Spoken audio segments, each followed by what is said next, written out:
মাধ্যমিকের পরেই অধিকাংশ স্টুডেন্ট একটা দ্বিধায় থাকে যে আমি সায়েন্স নিয়ে পড়লে আমার ভবিষ্যৎ সুরক্ষিত হবে নাকি আর্টস নেব, না এই দুটোই বাদ দিয়ে আমি কমার্সে যাব। আমরা ছোটবেলা থেকেই শুনে আসছি বা অনেকে এটা বারংবার বলতে থাকেন যে সায়েন্স নিলেই তোমার ভবিষ্যৎ উজ্জ্বল, আর বাকি সাবজেক্ট যদি তুমি না নিতে পারো, অর্থাৎ সায়েন্স যদি না নিতে পারো, তাহলে বাকি সাবজেক্ট নিলে সেমন স্কোপ নেই। কিন্তু এই ধারণাটা যে কতটা ভুল, আজকের এই পুরো ভিডিওটা দেখলে তুমি বুঝতে পারবে। তাই বলবো প্রথম থেকে শেষ অবধি সঙ্গে থাকো। আজকে এই ৬-৭টা মিনিট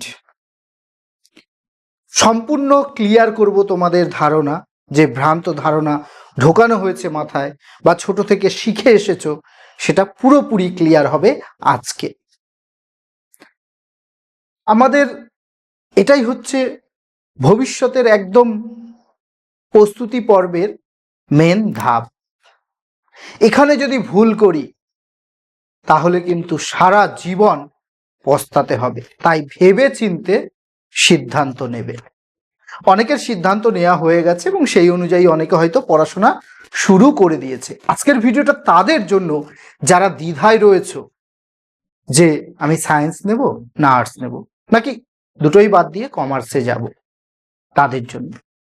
আর আরেক দল স্টুডেন্ট আছে যারা সবচেয়ে মূর্খের মতন কাজ করে বা সবচেয়ে বড় ভুল করে। তারা হচ্ছে যে রেজাল্টটা বেরোক তারপরে সিদ্ধান্ত নেব, রেজাল্টের উপর ভিত্তি করে আমি সায়েন্স নেব আর্টস নেব কমার্স নেব সেটা ভাববে তারা। কিন্তু এটা হচ্ছে সবচেয়ে বড় মূর্খামি। কখনোই রেজাল্টের ওপরে ভিত্তি করে তুমি তোমার সাবজেক্ট বাছতে যেও না। আজকে আমি কয়েকটা পয়েন্ট তোমাদেরকে বলবো, যেগুলো যদি তোমাদের মধ্যে থাকে খুব সহজেই তুমি বেছে নিতে পারবে যে তুমি কোন দিকে যাবে, কোন স্ট্রিম নিয়ে তুমি পড়াশোনা করবে। দেখো, পড়াশোনা একটা কি, আমাকে জোর করে কেউ ইতিহাস পড়তে বললে আমি কিন্তু পড়বো না। আমার ইতিহাস ভালো লাগে না, আমার অঙ্ক করতে ভালো লাগে। তাহলে কি আমি অঙ্কটা ভালো করে করব, মন দিয়ে করব। আর ইতিহাস যদি কেউ করায়, আমাকে পড়ায়, তাহলে আমি সেটা কি জবরদস্তিমূলক, আমার মনে ইচ্ছে হচ্ছে না, আমি ওই অং বং চং করে পড়বো, কিন্তু আমার কাজের কাজ হবে না। আবার আমার ইতিহাস ভালো লাগে, যুদ্ধের কথা শুনতে ভালো লাগে, পড়তে ভালো লাগে, রাজাদের কথা শুনতে ভালো লাগে, ভূগোল ভালো লাগে, আমার জানতে ইচ্ছে করে হিমালয়ের প্রাকৃতিক বৈশিষ্ট্য সম্পর্কে, ভারতের অর্থনীতি সম্পর্কে আমার আগ্রহ। কিন্তু আমাকে চাপিয়ে দেয়া হলো ফিজিক্স পড়তে, যার রাসায়নিক বিক্রিয়া আমার মাথায় কিচ্ছু ঢোকে না। তাহলে কি হবে? হিতে বিপরীত হবে। ওই যে জোর করে গাধা পিটিয়ে কখনো ঘোড়া করা যায় না, আর সেটা করতে গেলে কি হয়ে যায়, গাধাটাই পঞ্চত্ব পায়।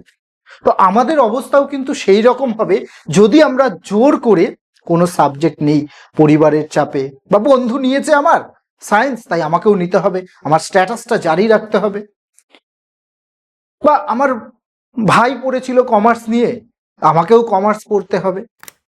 তাহলে কিন্তু আমরা অথৈ সমুদ্রে পড়ে যাব।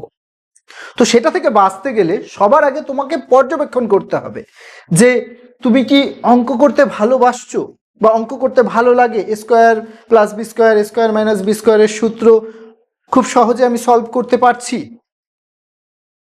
আমি বড় বড় ত্রিকোণমিতির অঙ্কগুলো সহজেই করে ফেলতে পারছি, এবং আমার মনে একটা ইন্টারেস্ট জাগছে, একটা ধাপ করার পরে আরেকটা ধাপে, আরেকটা ধাপের পরে আরেকটা ধাপে কি করে হবে করতে হবে, এগুলো আমি খুব সহজে পারছি। মহাকাশ বা আমাদের শরীরের ভেতরে কি আছে সেগুলো নিয়ে বারবার আমার জানার ইচ্ছা, যে আমার পেটের ভেতর কিভাবে কাজ করছে সব এই সমস্ত, বা এই যে ভেতরের গঠন কিভাবে কাজ করে তা নিয়ে তুমি কৌতূহলী। এবং যুক্তিতে অঙ্কতে তোমার যদি খুব দখল থাকে তাহলে তুমি সহজেই সায়েন্স নিতে পারো, সায়েন্সটা সহজে তুমি বেছে নিতে পারো। এবার কারা আর্টস নেবে? যারা ইতিহাস পড়তে ভালো লাগে, ওই যে বললাম রাজরাজার কাহিনী, যুদ্ধ কবে হয়েছিল, কিভাবে হয়েছিল, এগুলো তার জানতে ইচ্ছে করে, সে বুঝতে চায়। রাজনীতি, আমাদের দেশ কিভাবে চলে, কিভাবে একটা রাষ্ট্রপতি নির্বাচিত হয়, প্রধানমন্ত্রীর কাজ কি কি, এগুলো যদি তোমার খালি জানতে ইচ্ছে করে। অথবা কি সাহিত্য, সমাজতত্ত্ব পড়তে ভালো লাগে, রবীন্দ্রনাথ পড়তে ভালো লাগে, শরৎচন্দ্র পড়তে ভালো লাগে, আমাদের সাহিত্যের ইতিহাস থাকে। ভালোবাসা, তোমার কল্পনা শক্তি প্রবল, তুমি কল্পনায় অনেক কিছু ভাবতে পারো, সেই সমস্ত কিছু করেও সেটা গুছিয়ে বা লিখতেও পারো। আর এখানে কিন্তু আর্টসের ক্ষেত্রে একটা জিনিস লাগে যে তোমার মুখস্থ বিদ্যাটা কিন্তু একটু ভালো হতে হবে, এবং তুমি শুধু পড়লেই হবে না, সেটাকে গুছিয়ে লিখতে পারছো কিনা সেটাও কিন্তু তোমাকেই জানতে হবে।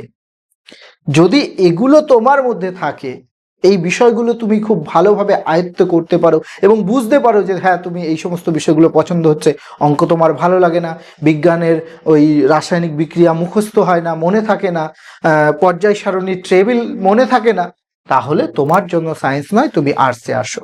এবার দেখা হলো এই দুটোর কোনো বৈশিষ্ট্যই তোমার মধ্যে নেই, তুমি বুঝতেই পারছো না, তোমার ইন্টারেস্ট অন্য জায়গায়, কি ব্যবসা, তোমার বাড়িতে কেউ ব্যবসা করে বা তোমার পাশের বাড়ির কেউ ব্যবসা করে, ভালো ব্যবসা, কিভাবে সেই ব্যবসায় পুঁজি খাটাচ্ছে, কিভাবে মাল কিনছে, কিভাবে লেনদেন চলছে, কিভাবে কাস্টমার হ্যান্ডেল করছে, এগুলো তোমার বারবার জানতে ইচ্ছে করে। একটা শপিং মলে গেলে তুমি পুরো এই কার্যপ্রণালীটা কিভাবে চলছে শপিং মলের, সেটা জানার ইচ্ছা জাগছে তোমার বারবার।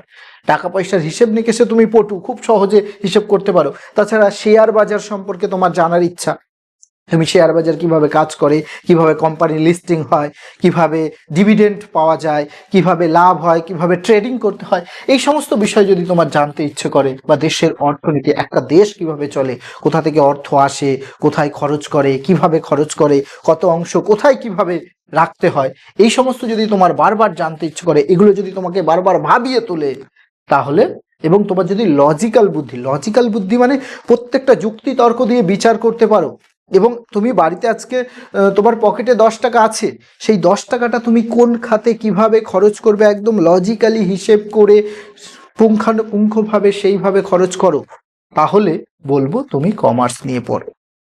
এবার আসা যাক, এই যে বিষয়, যদি তোমার সিদ্ধান্ত কমপ্লিট হয়ে গেল, এবার শুধু তো সিদ্ধান্ত নিলে হবে না, আমি এখানে কিসের জন্য প্রস্তুত হচ্ছি, আমার ভবিষ্যতের জন্য।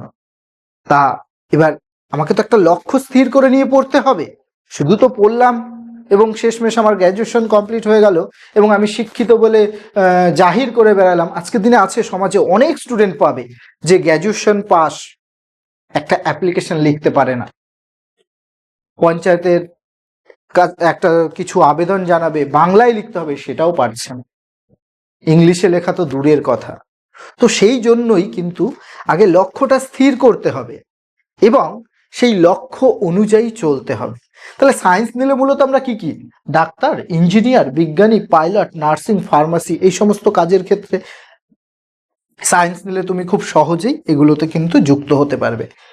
আর্টসেও যে খারাপ বিষয় তা কিন্তু নয়, আর্টস নিলে তুমি টিচার হতে পারছো, সায়েন্সের ক্ষেত্রেও হওয়া যায়, WBCS দিতে পারছো, UPSCও দেওয়া যায়, IAS হওয়া যায়, সাংবাদিকতা, জার্নালিজম, আইন নিয়ে পড়তে পারো, আইন নিয়ে পড়তে পারো, এছাড়া গ্রাফিক ডিজাইন, এটা সকলেই শিখতে পারে, গ্রাফিক ডিজাইন নিয়ে সমস্যা নেই। আর কমার্স যদি নেই, তাহলে কি কি হতে পারি আমরা, চার্টার্ড অ্যাকাউন্টেন্ট বা CA, ব্যাংকিং কোম্পানি সেক্রেটারি, ব্যাংকিংয়ে যেতে পারি আমি, কোম্পানির যে কোনো সেক্রেটারি হতে পারি, CS, এছাড়া MBA, ফিন্যান্স, এই সমস্ত কাজে কিন্তু আমরা নিয়োগ পেতে পারি।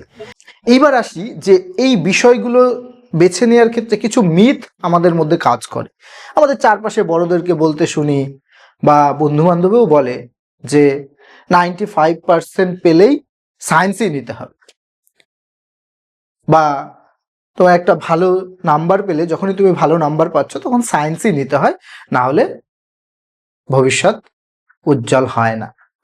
কিন্তু এটা ভুল ধারণা পুরোপুরি। অনেক স্টুডেন্ট আছে যারা 90% পেয়েও আর্টস নিয়েছে এবং তারা আজকে ভালো একটা জায়গায় কিন্তু কাজ করছে, চাকরি করছে, সম্মানের সাথে তার জীবন নির্বাহ করছে। তাহলে এই ভুলটা আমাদের কিন্তু সরাতে হবে। আবার অনেকে 60% পেয়েও সায়েন্স নিয়ে ভালো জায়গায় কাজ করছে, ভালো উন্নতি করেছে জীবনে, তারা এরকম উদাহরণ অনেকেই আছে। তো ভাইস ভার্সা, উল্টোটাও হয়। তাহলে মিথটাকে আমাকে আগে সরাতে হবে যে বেশি নাম্বার পেয়েছি মানেই আমি সায়েন্স নেব, কম নাম্বার পেয়েছি মানেই আমি আর্টস নেব, তা কিন্তু নয়। আমার আগে দেখতে হবে যে আমার ইন্টারেস্ট কোন সাবজেক্টে, আমি কোনটাকে পছন্দ করছি, সেই অনুযায়ী আমি বেছে নেব। 2 নাম্বার কি, 2 নাম্বার বলে যে আর্টস নিলে নাকি ভালো চাকরি পাওয়া যায় না, আর্টস নিলে জীবিকার ক্ষেত্রে বা কর্মক্ষেত্রে ভালো উন্নতি হয় না। পুরোপুরি মিথ্যে, ডাহা মিথ্যে। তুমি যদি আর্টস নিয়ে ভালো করে পড়াশোনা করো, তুমি WBCS দিয়ে BCS অফিসার হয়ে যাবে, BDO হবে, SDO হবে। এখন তো আমাদের রাজ্যে নিয়মই করে দিল যে BDO হয়ে 3 বছর কাজ করলে তুমি SDO হতে পারবে। তাছাড়া IAS হতে পারো, উচ্চতা তোমার ঠিক থাকলে IPS হতে পারবে। তাছাড়া আরো কি হতে পারি আমরা, এখানে দেখো রয়েছে সাংবাদিক, জার্নালিস্ট হতে পারি। তাছাড়া ল নিয়ে পড়াশোনা করে আমি ভালো উকিল হতে পারি। সবটাই পড়াশোনার ওপরে। আজকে এমন নয় যে সায়েন্স নিয়ে পড়লে চাকরি পাবে, আর্টস নিয়ে পড়লে না, দুটো কিন্তু ক্ষেত্রে একই। তুমি রেলের, কেন্দ্রীয় সরকারের চাকরির ক্ষেত্রে দেখো, রেলের বেশিরভাগ ক্ষেত্রে মাধ্যমিক লেভেলের পরীক্ষা। তুমি মাধ্যমিকে যে অঙ্ক করেছো, মাধ্যমিকে যে বিজ্ঞান পড়েছো, সেগুলোই পড়তে হচ্ছে। বরঞ্চ তুমি অ্যাডভান্সে থাকছো, কারণ তুমি ইতিহাস, ভূগোল, ইকোনমিক্স এই সমস্ত পড়ে নিচ্ছ। কিন্তু যারা সায়েন্স, তারা ছেড়ে দিচ্ছে, তাদেরকে আবার পরে পড়তে হচ্ছে কিন্তু ওগুলো। সুতরাং ওই যে এটাতে চাকরি, ওটাতে চাকরি নেই, এগুলো ধারণাগুলো মাথা থেকে ঝেড়ে ফেলে দিতে হবে। একদম পরিষ্কারভাবে ডিটারমাইন্ড হয়ে তোমাকে সিদ্ধান্ত নিয়ে চলতে হবে যে হ্যাঁ, আমি এটা দিয়েছি, আমি এখান থেকে এই করব। আমার জীবনের যদি BCS অফিসার হওয়ার লক্ষ্য থাকে, তাহলে সেভাবেই আমি মাধ্যমিকের পর থেকেই পড়বো, প্রতিটা সাবজেক্টকে ইম্পর্টেন্স দিয়ে। তাহলে কোনো কিছু অসম্ভব নয়। আরেকটা কি আছে, যে যদি কমার্স নিতে হয়, কমার্স নিলে অঙ্কে খুব পটু হতে হয়, হিসাবে পারদর্শী হতে হয়। একদম নয়, অঙ্কটা কাজ চালানোর মতন হলেই হয়। বাকি সাবজেক্টগুলো তোমাকে ভালো করে পড়তে হবে। অঙ্ক লাগবে না বলছি না, লাগবে, তবে ওই যে সবাই বলে অঙ্কে একদম পারদর্শী, এই ওই, তা কিন্তু নয়। সুতরাং জীবন তোমার, ভালো করে ভাববে, ভেবে সিদ্ধান্ত নেবে। আর ওই বোকামিটা করো না যে রেজাল্ট বেরোক, ভালো রেজাল্ট হলেই সায়েন্স নেবো, কম হলে আর্টস নেব। না, ওটা করো না, করতে যেও না। তাহলে জীবনের সবচেয়ে বড় ভুলটা আজকেই তুমি করে বসছো। তো এইভাবেই নিজের পছন্দের বিষয়টা বেছে নাও এবং এগিয়ে চলো ভবিষ্যতের পথে। Best of luck for your future. Till then, keep learning, keep growing.